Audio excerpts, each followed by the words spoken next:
So here's the home, and that's where the girls are working now. Look at that.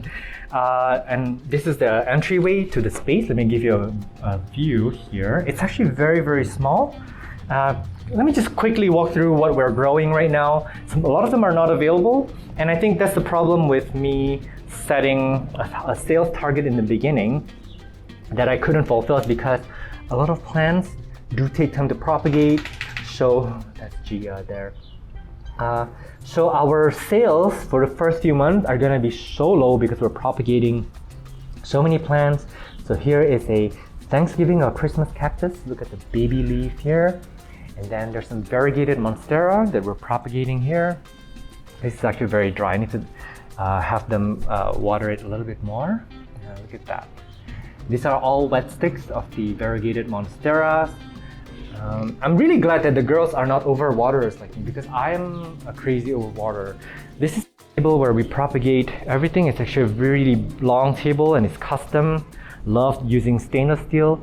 And then below are our potting mix, this aeroid, general, and forest floor potting mix, and our tools are down there. Sorry, it's a bit dirty today. We did not tell them that we were going to do a video. So here's the ICU unit where a lot of baby plants are growing. This is a lupinum. I think it's still alive. Look at the new growth point here, but this is very dry. It's been raining for the last 2 days, so I told the girls to hold off on watering until I come and visit. There's some melanochrysums here, a lot of wet stick propagations. Hoya calistophylla, we sold most of these already. Hoyas are our best-selling plants. Actually, they don't last very long on the shelves. Some begonias down there. These are actually, this is an carton that I just used. A lot of them died. Begonias have a low success rate. Here, this is an Aglonema pictum tricolor. We gave it a very hard prune. Some Scindapsus. This is a Scindapsus argyria. Some Epishka, we put a few of the leaves here. This is just the leaves. And the petiole, we're not sure if it's gonna root or not. Some baby Parasol verde. And this is a Dischidia. Let's see. These are some Syngoniums that we don't know what to do. We're not gonna sell these because they're too cheap. There's a plant that fell down there. I have to rescue it later. Some moonshine Sansevierias. These are my Hoya rack, Macrophylla. Some jungle cacti up above. These are some of our cuttings. Let me see if you can see some baby leaves here. There are, look at that. Yeah. This will take a while. This usually takes about 6 months before they're ready for sale. And actually for all of these, we do have, let me see, maybe not these ones, running with that one there. We do have the species ID there. And then there's the SKU, and all of them has a unique identity, which is the number. So this 21 is year 21, 07 is July, and 26. So this was propagated on July the 26th. And right now, today is a September 15th. So that is, you do the math. It does take a while for them to grow. I really need a bigger space where I can grow these because I'm really running out of space now. Some Hoya retusa, and just so you know, Hoyas, they don't really grow that well here in this nursery because aphids get to them really fast. The aphids are winning the war here, but then they do really well in my home, and we'll do a tour in my home nursery soon. That is actually severely underwatered. So yeah, I'm training the girls how to water plants. I can't remember this Hoya name, but it is doing really well in my home. I think this is just a little bit underwatered. I need to train the girls to, oh my god, I just saw this. Look at the baby leaf. Oh my god, this is new. I propagated this not so long ago. I lost my train of thought. I'm training the girls how to care for them and to propagate them because there are cases where a lot of things are overwatered, some of them are underwatered. It does take time to build experience. So, and I'm a very patient person. Of course, I don't never ever get mad when things die, but it, you know, I make sure that they know like what happened to the plant and how we can avoid it. Speaking of aphids, there you go.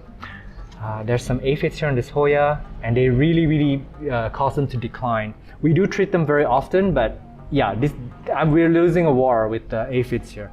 But don't worry, before we ship the plants out, we do treat them very aggressively. We do put them aside for about a week to quarantine them away from the other plants. There's some Dischidias here. This one is mush. This is overwatered, so this is rot basically. And here's the parent plant here, and up above, I haven't seen, I'm scared to look. There's some Dischidia oeantha, Adansonii, these big leaves, and oh my god, okay, there's some Pest here that scale, if you can see. When you have ants on the leaves like this, if there's no extra nectaries, which monsteras don't do, philodendrons put out extra nectaries, but monsteras, they don't. Usually the ants are bringing either mealybugs or scale to the plant. So I'm gonna have to teach them that later. I'm gonna show the girls what scale is, how to identify them, because this is a new problem for them, maybe for you too. So here's some Scindapsus trubii, Moonlight, and that is Celia, my very badly abused monstera. This is my first plant ever. And the leaves have been like this for like a year or so. It's just super old. Look at how many times I've cut from this plant. I've cut so many times. These are the new leaves. They're looking much better and healthier. But I'll be cutting off those soon anyways. Here's some golden pothos. Very, very wild. This is the mother plant. And there's some of the kids are up here. And then there's some philodendron tortum up here. They're actually quite slow to propagate here. And then some Paraiso verde up there. The pots behind tend to be underwatered, so I always have to remind them to water it. This is some Adansonii, variegata. Some more plants. I can't really see what I'm filming now, but there's some lupinum, I believe. Some Peperomia hope over here. Oh, and it smells like carcass right now, dead rat, because we did encounter some dead rats, and not dead, we did encounter some rats here, and they ate a lot of the Dischidias and all the string of hearts. So we did put some rat poison, unfortunately, and the rat's carcass is somewhere down below, like I don't know where they are. This is some Atabapuanse, philodendron, doing really well. Tradescantia, look at how big these pots are. These are all the mother plants. There's another one over there. And then there's some Syngonium Three Kings. There's some Anthurium polyschictum. And I think they're way too low light. Look at how dark they are, but we're running out of space. And this begonia is getting a little bit too much light. It's getting a little bit bleached. But I think this sun is morning right now, so it's only temporary. Here's the begonia boomer. So the sun is coming at an angle now. Rhaphidophora tetrasperma. Somehow these guys hold their value. They haven't really gone up in price or dropped in price through the pandemic. They've been relatively stable, which is amazing, and they're really nice to have around. And down here are some low light loving plants, some calatheas, and these empty pots here are actually a little bit of calathea rhizomes. Something will emerge from there. And yeah, this is my low light corner. It's Calathea ornata. So I have like 4 pots of these, and the thing is like with scaling businesses, I cannot sell all 4. I have to keep them all as mother plants. So this baby will one day become a mother plant. So we are not really having them on sale yet. We're holding off on it. And some more calatheas over there. Some Ruphibarba here. Very cute babies. And there we stuck 3 different philodendrons. The philodendron hederaceum neon, the green form, and also the Brazil in one pot. So these are going to be growing into massive vines, and then they're going to be a bit textured because it's going to be 3 different plants growing in there. And this is really pretty. This is the Schismatoglotis, and they put out pups like crazy. These are all actually pups, but then look at that. Speaking of pups, that's a baby right there. So these are all going to grow up to become mother plants because we don't really have a lot of stock on those.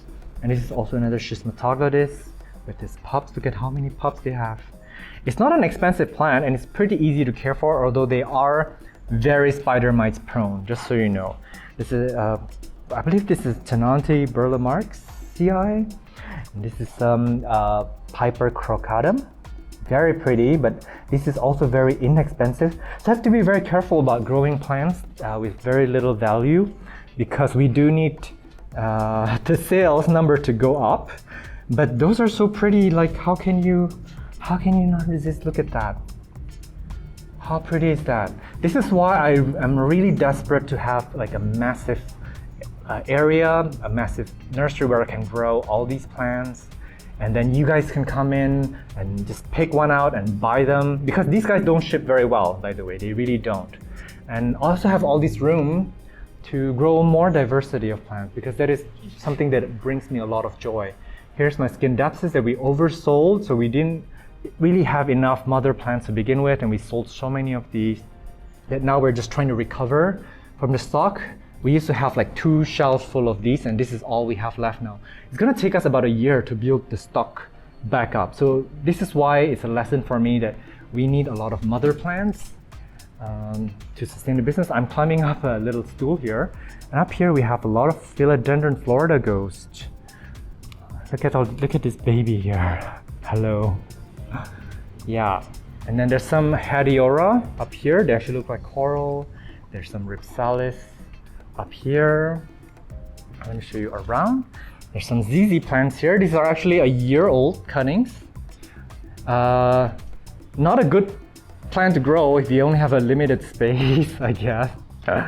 And then up here, there's some variegated Alocasia mycorrhizae. This one's getting a little bit too much sun. It's getting too variegated, so I do need to pull it back a little bit. Look at the baby here. Look at the babies over here. Oh my God, it really brings me joy to see all these babies and this baby ZZ here, trying to put out a shoot. This space is exactly my dream because I really love growing things, seeing how they can thrive in different lighting. I move these around all the time because sometimes they're either getting too much light, too little light, because I'm figuring out this space and the shelves system here. Come down. So this is the rack for things that are ready for sale, but not everything's here. Some of the plants are in their respective shelves, but this is just so that the girls can grab things easily and find things and ship them easily. Here are some Dischidias that we're growing in these beautiful hangers here. So I bought them that way already, and I just kind of bondaged them. I just tied them up. Went 50 shades on them, and so this is about a month ago, and things are still alive. So these Dischidias will hopefully one day take over this situation that we give them. Some Brantianums here. Here's some Maranta Kerchoviana variegata. They look really nice as a full pot. They're very, very cheap to come by. So when plants are actually very cheap, what I do is I will create a massive pot of them and sell them as a massive and established plant. Because we can't really sell like a tiny, for example, this little plant. If you guys buy like plants from these cheap stores at a really good price, which I do, don't get me wrong, I am one of those people. You're gonna get like a sad looking plant like this, not like the photo because they don't really use real photos. But in my case, I'm not gonna be selling these yet. I'm gonna make sure they're super crazy full before I sell them at the higher price. This is why I say my prices here at Onlyplants, we're not gonna be the cheapest option out there, but we're gonna be focused on plants that are beautiful, they're ready to be gifted, they're ready to be put in your living room or wherever. So yeah, here's some Marantas. This is the lemon lime. I don't know why this is mixed together. This is the lemon lime and this is the red ones. Yeah, that's a baby leaf over here. And this is actually selling quite well, the lemon lime. So I do have a mother plant in my place. Oh, and it's worth mentioning that for all the plants here, I do have a copy in my studio, in my home, which we will see another time. But yeah, I have that as an insurance, so I have another copy of the mother plant at home. Beautiful Aglonema here, Siam Aurora, and these are the babies. Look at all that baby new growth. Oh my goodness. This is a very, very affordable Aglonema. This is a good one to learn about care and propagation of Aglonemas. This is beautiful. I can't remember this name. But we didn't propagate this only because they're not worth anything. If you sell them, like they're very difficult to ship this, but they really cost nothing. The pot and the potting mix would cost more than the plant itself. That's how ridiculous they are. And this is Begonia Black Velvet. And then here's a lot of Apicias. And Apicias is also a plant that I'm not really selling, only because one, they don't really ship very well. They're shipped very terribly. But we keep these mother plants here in case we do have an event, which we'll talk about later. There are a lot of plants, sorry for the clothes hanger there, but there are the plants on the shelves. They're going for an event at the end of the month. So I do have some Apicias there because they can just be, purchased. It can be brought and then people can just go leave with them. But imagine all these delicate leaves, and look at that. Like, it's just not possible to ship this plant. It's very easy to tear the leaves. Very beautiful nonetheless. Some philodendron cream splash here, or it's often mislabeled as the philodendron gaby. They're also our best-selling plant. Really have been supporting the business for the last 2 months. I'm glad that I built up a lot of mother plants back at my home before I moved here. And then there are some Hoyas here, and they're losing the battle with mealybugs. As you can see here, they're empty pots because the leaf has been chewed up by mealybugs and aphids. And here's some more Hoyas. This is a Dishkidi actually, but there are more Hoyas back there. Here's my begonia and peperomia rack. And I actually made a mistake with designing this rack in that it is too dark. Like, the feature is that they have these rails, which is good. It guards the plant from falling off or whatever. But imagine if you're a leaf. I want you to imagine you're a leaf right now, right? And if I put you right here in the middle of the shelf facing up, you're not really getting any light. This is why we keep a lot of the middle row here empty. Like, no plants can survive there. And in fact, some of the plants on the second row here are beginning to get very low light. So this is my mistake. The shelf should actually be a little bit further apart so more light can penetrate into the middle. So yeah, my bad. But we learn and we move on, right?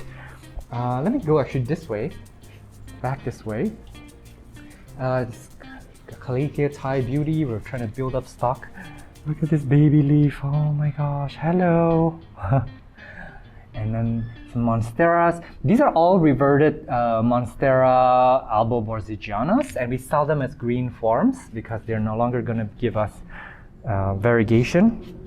Some philodendron birkin there, and this is where Gia likes to sleep. This is her dirty sleep corner. Gia, we're gonna you're gonna have to shower later, okay? You dirty girl, Gia. Some philodendron elegans. These are Hoya bellas. Again, they're losing their war with the aphids.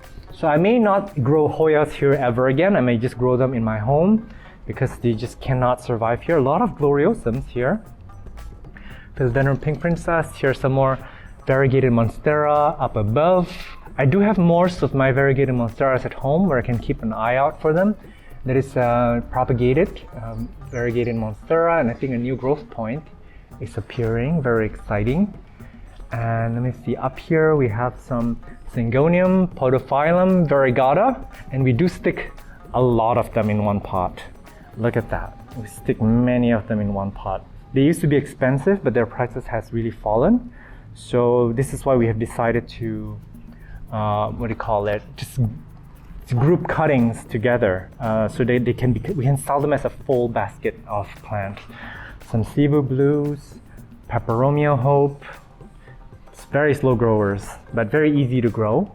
And these are some Dishkidias that the rats didn't manage to eat, chew through. Some Hoya Croniana Silver or Eskimo, depending on how culturally relevant you want to be. And here's some Hoya sigillatus, very, very, very slow growers. And here we have some Peperomias, Caparata, Pink Lady, some Pilea peperomioides. We have videos on a lot of these, or look at all these pups. So yeah, I did share a lot of the care and propagation in my videos, so feel free to check those out if you're interested to learn about propagation. That's getting too much light. That's a philodendron mayoi. Sometimes when you give plants too much direct sunlight, because the sun is actually changing direction now, I want to show you, here's our shade cloth situation, and that is the direct sunlight above us now. So it's about 11 a.m. right now, so it's midday sun. So yeah, the sun is going to change direction through the years. I'm gonna link the video up above on how that change happens, so you can make better decision about where you want your plants to, where you want your shade cloth to be, and how you want to move your plants through the years, through the months. Here's the philodendron jungle boogie. Very, very nice, very cute. Oh my god, I bought this as a baby, tiny baby, and I can't wait to propagate this at some point. Here are some Cebu Blue, and they all have these poles ready for them that they can climb up, so I want them to have that fenestrations before we sell them. And then here are some Hoyas, Hoya carnosa compacta. This is flopped over Alocasia watsoniana. You shouldn't be flopped over. Let me try to. This needs to be tied because I just propagated this a few days ago, so they are very, very limp, but they need to be tied up. And then there's some beautiful fern here, Teris ensiformis, if I'm not wrong. Hoya David Kumingii. I've actually brought this back from the dead. I'm very proud of it. Look at all these baby aphids. I completely dried it out, and I took some of the dried leaves and I propagated them, and voila, here we go. This plant actually flowers quite readily and quite a pleasant flower. So I do recommend it. This is not a very common Hoya to have. Here's some of that Kumingii and some more of those aphids. Oh my gosh, I don't know what to do. They just keep coming back. I may need to do something very, very strong and drastic, and I'll share with you what it is when I do find out, because I'm still learning about the pest management here.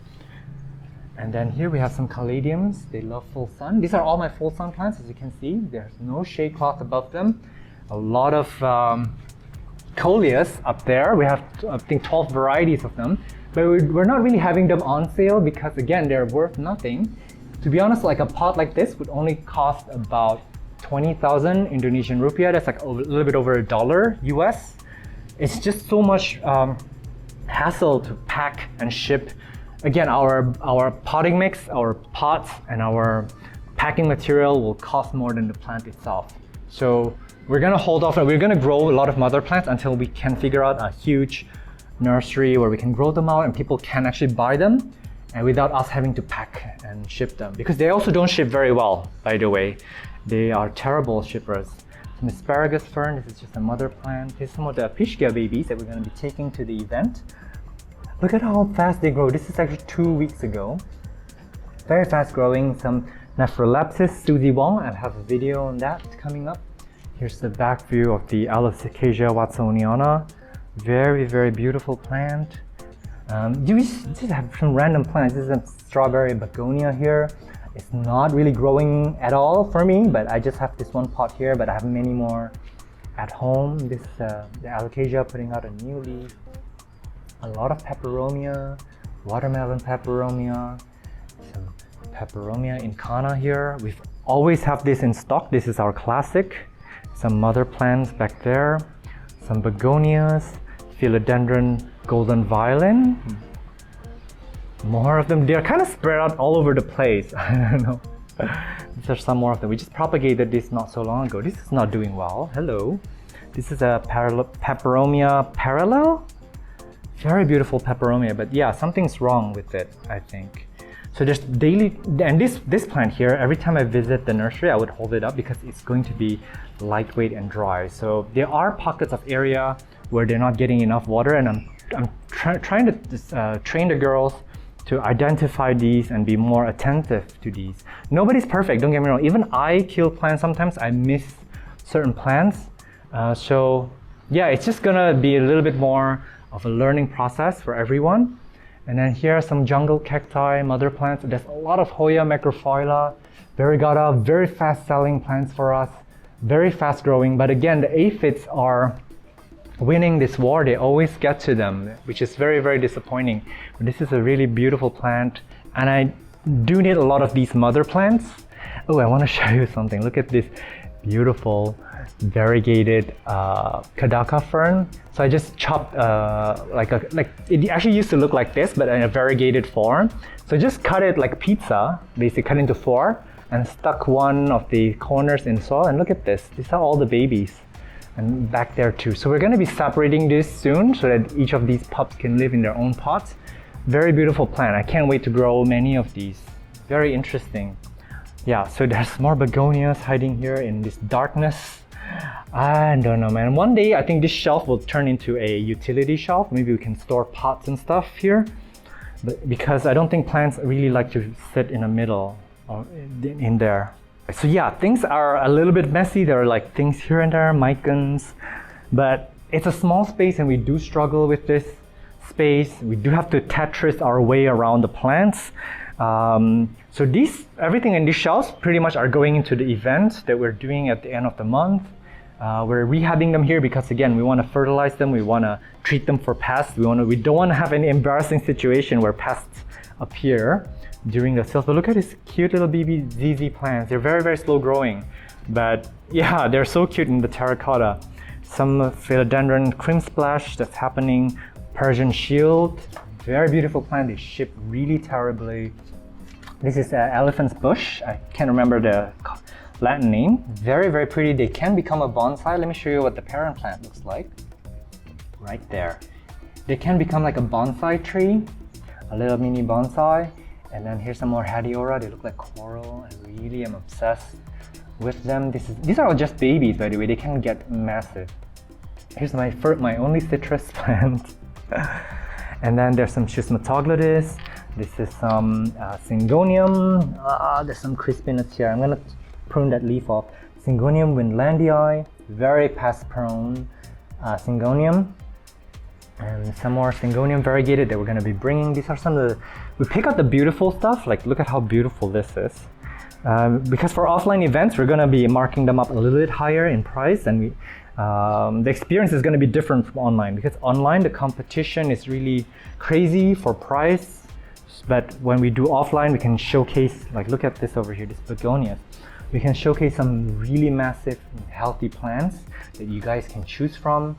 So where possible, I actually do want to advocate for you guys to shop for plants offline, even though it may not be as cheap as online. Yes, begonia Manaus. So more begonias, more peperomia incanas. These are our classic sellers. Take this leaf off. But this Syngonium, we're going to be selling them as an established plant here. Some Tetrasperma, Peperomia metallica. They're so nice. This is a plant that actually is not easy to care for, but once you get the condition right, they're quite easy. They can do well indoors. And in a really nice cover pot, they're actually really, really beautiful. And the trick with these is you need to propagate and prune them often to get them bushy, and also for plant insurance, because when they get massive, they just fall over, and then it's just easy to rot them when they become a mature plant. It's easy to lose them. So it's always advisable to always prune them and propagate. Here are some of the baby Apicias. They're such fast growers. Oh my God, we just had these in these pots, I think 2 weeks ago, and this is the growth that we have from them. I really enjoy having them around. These are some mother plants of Anthurium vitarifolium. These are all baby gloriosums, by the way. I think we sold there were a few that has these beautiful leaves that opened up, but we did sell them, and these ones that are not ready, we don't post them up on sale. So just so you know, we only sell very established plants. But look at how cute it is. Oh my gosh, baby gloriosum, hello. How are you? Oh my God, I really can't wait to find them good homes. Some melanochrysum babies, Brantianums. I guess we do have a little bit more room to propagate. This is the philodendron 69686. And just so you know, when leaves are facing away like this is not good for them because it's turning yellow. Leaves should face up like this only because they are still photosynthesizing. They need the sunlight to push out roots. So this particular example shows you that the plant, look at that, it's yellow. It's not getting any, but I'm not really that worried because the action is still down there. So this will root a little bit slower than I would say this one. So where possible, have your leaves face up. Of course, this was in a really weird shape. This is why we cannot really control where the leaves are facing, but in this case, this should actually be facing like that. I need to basically remind the girls that they need to be like this. This is not happy because I'm going to show you what it's looking at. It's seeing this. It's not getting light. So what I need to do with this one is to like do that. Ta-da! And now it's getting light. Yeah. And some more plants here. We're going to conclude the tour very soon. Very cute peperomia, obtusifolia, variegated. These guys are also not worth a lot of money. They're very cheap, but they're so nice to have around. Like, I don't know how we're gonna, sell these because, again, our packing cost and our care cost, meat potting mix and all that stuff. And it's our space, just so you know, we only have this space to work with. There's not a lot of space at all. So unfortunately, like I hate to place, priorities over values of plants. I don't like to talk about money when it comes to plants, but I really struggle with these guys that don't fetch a lot of money and they take up space. So one day, again, my dream to have an unlimited amount of space where you guys can come in, appreciate the plants, and touch them, hold them, photograph them, or bring them home. Yeah, that's quite a dream. So this is some of the philodendron cream splash. Look at this funky new leaf. It's got good variegation, but it's a little bit deformed. But I'm not worried because they will bounce back into the right size and shape leaves soon. Oh my god, it's baby leaves. Hang on. I guess I'm going to conclude the tour here with this baby leaf. Look at this one. So I mentioned this before, but this philodendron hederaceum cream splash is going to take over the philodendron Brazil as the dominant strain, like Delta, because they're a little bit more beautiful than the Brazils. Unfortunately, so now the Brazils have gone down in price. Like no one really wants them anymore. And yeah, and this is still expensive now, but one day it'll become very, very inexpensive once many people have them. Because we're growing them out like crazy, they're selling out like crazy. So yeah, I guess thank you so much for watching this episode. Do watch out for a new episode where I tour the collection in my home. Those contain some of the more rare species because I don't want to put my more rare and expensive plants here because the girls are still new to caring for plants, and we are seeing quite a significant amount of plant loss from past overwatering and underwatering and things like that. So I will start putting more expensive plants here in the future when I have more confidence in their care abilities. So watch out for that. There'll be a lot of updates on the business. And we're going to diversify, so we're going to have more species, and hopefully someday we'll have a bigger space. Again, I want to emphasize that is my dream and my goal. Thank you so much for helping me inch toward that goal day by day by watching my videos. I'm at Botsinist on Instagram. If you want to DM me on any questions regarding plant care and propagations, because that is how I also learn about plant care from you guys' mistakes. Feel free to DM me, please. I will get back to you where possible. And I guess I will see you in the next video. Thank you so much. Bye.